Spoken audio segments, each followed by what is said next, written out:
В Мариинском посаде в гимназии №1 открылась фотовыставка, которая рассказывает об экспедициях Чувашского отделения Русского географического общества. Мероприятие приурочено к профессиональному празднику Дню географа, который отмечается сегодня. В каких необычных местах за 6 лет побывали участники экспедиции, узнала Дарья Петрова.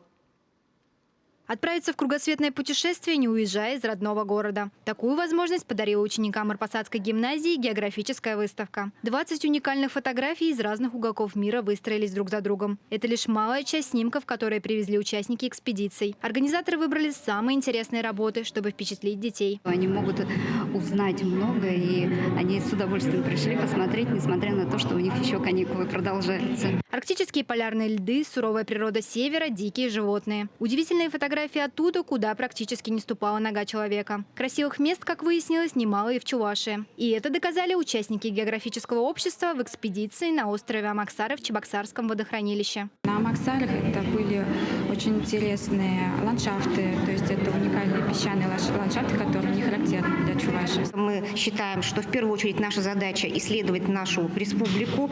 Несмотря на то, что она маленькая по размерам, там еще есть что изучать. Очень много остается неизведанных уголков, очень много природных девственных участков, которые требуют, чтобы они стали памятниками природы, заказниками природы. Ну и думаю, вот это привлечет внимание к защите нашей природы. В первой гимназии Мариинского посада передвижная фотовыставка задержится на 3 недели, а затем отправится путешествовать по другим школам республики. Дарья Петрова, Святослав Петров, Вести Чувашия.